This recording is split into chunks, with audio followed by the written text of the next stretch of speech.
الفيلم بيبدأ بمشهد لبيت جميل لكنه معزول تماما، وفي البيت ده بتعيش شابة اسمها ماندي وهي كاتبة موهوبة بتحاول تكتب روايتها التانية. في بداية الفيلم بنشوف ماندي في المطبخ وهي بتحضر الفطار وبتعمل روتينها الصباحي بشكل طبيعي، لكن في حاجة مهمة جدا لازم نعرفها عنها. ماندي صماء وبكماء تماما، فهي فقدت قدرتها على السمع والكلام وهي عندها 13 سنة. بسبب حالتها قررت تعيش لوحدها في البيت البعيد وسط الغابة، فهي كانت عايزة مكان هادي تقدر تركز فيه على الكتابة بعيد عن ضوضاء المدينة، ومع الوقت قدرت تبني لنفسها حياة هادية ومستقرة بعيدة عن الفوضى، وكانت بتقضي أيامها في كتابة القصص والاهتمام ببيتها. وبعد فترة قصيرة صديقتها سارة بتيجي تزورها. سارة كانت جارة طيبة وحنونة وبتعيش قريبة من مادي، وكانت دايما بتطمن عليها. وبما إن مادي مش بتسمع ومش بتتكلم، سارة كانت بتتواصل معاها بلغة الإشارة، وخلال كلامهم بنعرف إن مادي كاتبة مشهورة ونشرت كتاب بالفعل عن قصة حياتها، لكنها حاليا بتواجه مشكلة كبيرة في كتابة روايتها الجديدة، فهي مش عارفة تلاقي نهاية مناسبة للقصة وحاسة إنها متوقفة ومش قادرة تكمل الكتابة. وأثناء ما الاتنين كانوا مندمجين في الحديث، مادي بتنسى تماما إنها كانت سايبة الأكل على النار، وبسبب إنها مش بتسمع صوت الأكل وهو بيتحرق ومش قادرة تشم ريحة الحريق، الأكل بيتحرق تماما والدخان بيبدأ يملأ البيت كله. وفجأة جهاز إنذار الحريق بيبدأ يصدر صوت عالي، وسارة هي اللي بتلاحظ الخطر بسرعة وبتجري علشان تنقذ الموقف. الاتنين بيرموا الأكل المحروق ويقفلوا جهاز الإنذار، وسارة بتعتذر لمادي لأنها كانت السبب في تشتيتها واحتراق الأكل، وبعدها بتسألها بلغة الإشارة لو تحب يخرجوا يتعشوا مع بعض، لكن مادي بترفض تماما وبتوضح لها إنها عندها شغل كتير في البيت ومش هتقدر تخرج النهاردة. سارة بتتفهم كلامها وبتمشي، ومادي بترجع للبيت وبتكمل شغلها على الرواية. وفي وقت متأخر من الليل مادي بتقعد قدام اللابتوب وتحاول تكتب نهاية لروايتها، لكنها مش قادرة تفكر في نهاية ترضيها، فتحس بالإحباط وبتقرر تعمل مكالمة فيديو مع صديقتها علشان تاخد منها بعض الأفكار. لكن صديقتها بتكون مشغولة جدا وبتنهي المكالمة بسرعة. مادي بتحاول تتصل بيها مرة تاني لكن بتلاقيها مش بترد، فبتقفل اللابتوب وبعدها بتروح للمطبخ. وفي اللحظة دي بنشوف مشهد مرعب خارج البيت. صديقتها سارة رجعت تزور مادي مرة تاني لسبب غير معروف، لكن وهي بتقرب من باب البيت بيظهر راجل غامض فجأة من خلفها. الراجل كان لابس قناع على وشه وماسك سكينة، وبدون أي رحمة بيهجم على سارة وبيبدأ يطعنها بالسكينة مرات كتيرة. وسارة المسكينة بتصرخ من الألم والخوف وبتحاول تنادي على ماتي علشان تنقذها، لكن ماتي مش بتسمعها ومش بتعرف تماما للجريمة اللي بتحصل على بعد خطوات قليلة من باب بيتها. الراجل المقنع بيكمل طعن في سارة لحد ما بتموت بطريقة مؤلمة وهي بتقع على الأرض، وبعدها القاتل بيرفع جثة سارة اللي من غير حياة ويسحبها بعيد عن البيت، وهو ماشي بيسيب وراه آثار من الدم في طريقه. والجريمة الوحشية دي بتكون بداية الكابوس الحقيقي اللي لسه هيبدأ، لكن مادي لسه مش عارفة إن صديقتها اتقتلت قدام بيتها بالظبط. وبعد فترة مادي بيجي لها اتصال تاني من صديقتها على الموبايل، لكنها بتتجاهل الاتصال وبتكمل كتابة قصتها وهي لسه مش مدركة إن في قاتل متخفي خارج بيتها. وفي الوقت نفسه الراجل المقنع بيكون قدر يدخل البيت بطريقة ما، وبيبدأ يمشي في كل مكان جوه البيت وهو بيصرخ وبيخبط في الحاجات، لكن زي كل مرة مادي مش بتسمع أي صوت. وبعدها بيجي لها اتصال فيديو من صديقتها فبترد عليها، وفي اللحظة دي بتفتح فيها المكالمة الراجل المقنع بيرجع بسرعة للظلام وبيستخبى.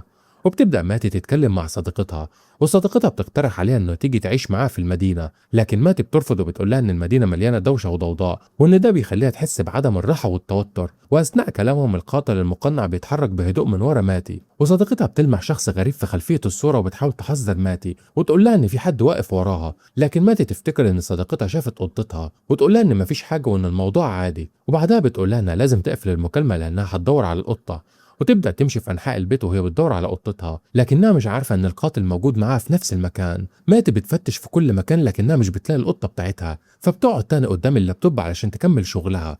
وفجأة يوصل لها صورة على موبايلها من رقم مجهول، ولما تفتح الصورة بتتصدم لأنها بتلاقي صورة ليها وهي نفسها متصورة من داخل البيت في أوقات مختلفة، صورة وهي بتكتب، وصورة وهي بتدور على قطتها، وصورة وهي بتتكلم مع صديقتها في مكالمة الفيديو. وفي اللحظة دي ماتي بتعرف الحقيقة المرعبة، في شخص تاني موجود معاها في البيت، شخص كان بيراقب كل حركة بتعملها وبيصورها من غير ما تعرف. الخوف بيسيطر عليها وقلبها بيبدأ يدق بسرعة لأنها فهمت إنها مش لوحدها. ولما تبص ناحية الباب بتشوف الراجل المقنع واقف بره وفي إيديه موبايلها وبيوريه لها كأنه بيتحداها وبيحاول يخوفها. ماتي بتقوم بسرعة وبتقفل الباب قبل ما يقدر يدخل، وبعدها بيحاول يدخل من الشباك لكنها بتقفله هو كمان. والقاتل بيبدأ يلف حوالين البيت وهو بيدور على أي طريقة يدخل منها لكن مش بيلاقي أي مدخل. وفي الوقت اللي هو بيدور فيه ماتي بتحاول تتصل بالشرطة وتطلب المساعدة، لكن القاتل بيلاحظ اللي بتعمله وفجأة بيقطع الكهرباء عن البيت كله، وبيت ماتي بقى ظلام كامل، وكمان بيغير باسورد الإنترنت علشان يمنعها من التواصل مع أي حد.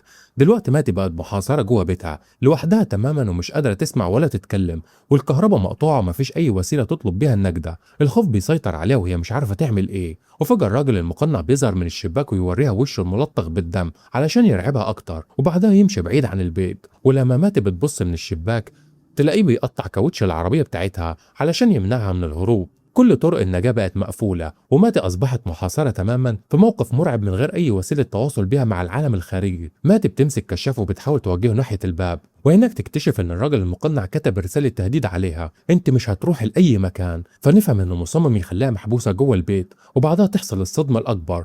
الراجل المقنع بيخلع القناع ويكشف عن وجهه. ماتي مش بتعرفه خالص، هو شخص غريب تماما، شخص عمرها ما شافته قبل كده في حياتها، مفيش دافع مفيش علاقة ما بينهم، هو مجرد قاتل اختارها هي تكون ضحيته. الراجل المقنع بيقول لها انه هيلاقي طريقة يدخل بيها البيت وانها لازم تكون حذرة، وبعدها يمشي ويختفي وسط الظلام ويسيب ماتي وهي في حالة صدمة ورعب كامل. ماتي بتدخل المطبخ بتجيب سكينة وشاكوش وبتبدأ تفتش كل أوضة في البيت وتتأكد ان القاتل ما قدرش يدخل من غير ما تحس، وبعدها بتقفل كل الشبابيك والأبواب بإحكام وتحاول تأمن البيت بأي طريقة. فجأة بيبدأ حد يخبط على الشباك.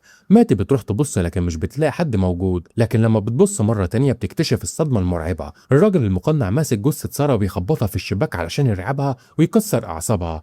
ولما ماتي بتشوف جثة صاحبتها اللي فقدت حياتها بتبدأ تنهار تماما وبتبدأ تبكي بسبب موت سارة. لكن فجأة بيجي في دماغها حل، بتمسك ريموت العربية وتبدأ تضغط على الزرار بشكل متكرر، والصوت ده بيشتت انتباه الراجل المقنع. وأثناء ما هو محتار ماتي تفتح الشباك وتحاول تسحب جثة سارة لجوه البيت، لكن القاتل يلاحظها ويتحرك ناحيتها بسرعة. ماتي تلحق تدخل جوه البيت وتقفل الشباك في آخر لحظة. الراجل يحاول يفتحه بالقوة، لكن ماتي تمسك الشاكوش التقيل وتنزل بيه على إيده بكل قوتها، فيصرخ من الألم ويسحب إيده بسرعة. ماتي بتستغل الفرصة وتقفل الشباك، وبعد شوية لما الراجل المقنع يبعد عن الباب ماتي بتحاول تهرب من البيت، لكن هو بيلاحظها وبيجري وراها وبيكون وراها مباشرة ماسك الشاكوش كبير ومستعد يضربها. لكن في آخر لحظة ماتي بتقدر ترجع البيت وتقفل الباب وراها وتنقذ حياتها، وبعدها بتلمح جهاز إنذار الحريق، وفجأة بيجي في دماغها فكرة تطلع للدور العلوي وتاخد جهاز الإنذار وترميه بعيد في المسافة. الراجل المقنع يفتكر إن في حاجة مهمة هناك فيجري وراها، ومادي تستغل انشغاله وتحاول تخرج بهدوء للسطح وتهرب، لكن كالعادة يكتشف وجودها، وأثناء ما كانت بتحاول تتسلق بيطلق عليها سهم. السهم بيصيب رجليها ويسبب لها جرح مؤلم جدا، وماتي بتسحب السهم من رجليها وتكمل التسلق رغم الألم، لكنها بتعرف إنها بقت مصابة ومش هتقدر تجري زي الأول. والراجل المقنع بيبدأ يطلع وراه وهو ماسك سهم تاني، ولما يوصل لفوق ماتي بتهجم عليه فجأة وتضربه بقوة في وشه فيقع على الأرض وبيقع السهم من إيده.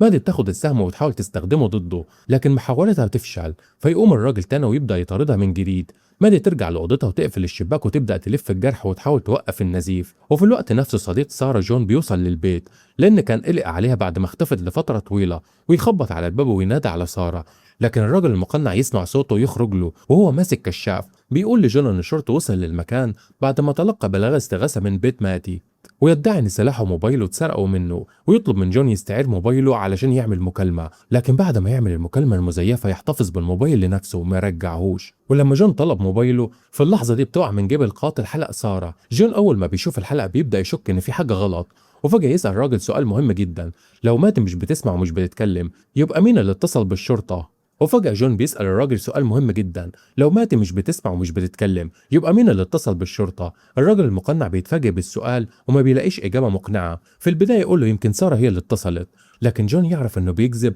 وبيمسك حجر علشان يدافع عن نفسه.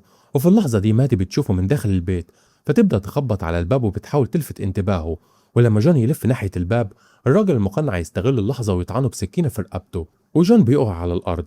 والراجل المقنع يفتكر انه مات فيمشي بعيد عن المكان، لكن فجأة جون بيفوق ويمسك الراجل المقنع ويبدأ يشتبك معاه لحد ما يوقعه على الأرض. جون يمسك رقبة الراجل بقوة ويطلب من ماتي انها تهرب، بينما ماتي بتخرج من البيت الراجل المقنع يقدر يفلت نفسه ويبدأ يجري وراها ويلحقها ويمسكها ويرميها على الأرض، وبعدها بيقعد فوقيها ويبدأ يخبط راسها بحجر. لكن فجأة نكتشف ان كل ده مش حقيقي، ده كله كان بيحصل داخل عقل ماتي المرعب، لأن الحقيقة ان جون هو اللي اتقتل على ايد الراجل المقنع مش العكس.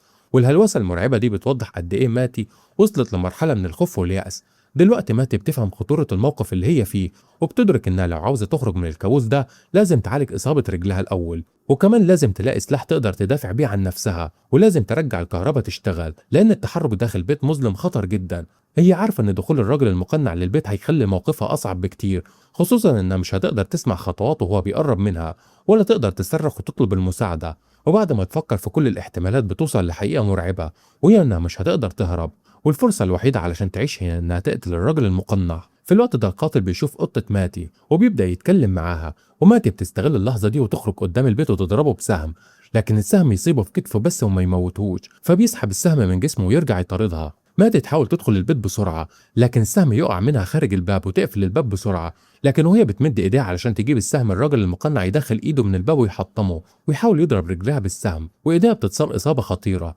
لكن رغم الألم بتقدر تقفل الباب. وتصاب ماتي بالرعب لأنها عارفة إن إيديها اتكسرت وإنها مش هتقدر ترجع السهم. الراجل المقنع بيستمتع وهو شايفها بتعاني، لكن ماتي بتجمع شجاعتها وبتقوم من جديد وتبدأ تكتب رسائل تهديد على الباب باستخدام دمها، وبعدها ترجع لللابتوب وتبدأ تكتب كل المعلومات اللي تعرفها عن الراجل المقنع، زي طوله ولون عينيه والوشم اللي على جسمه وشكله وكل التفاصيل اللي ممكن تساعد في التعرف عليه.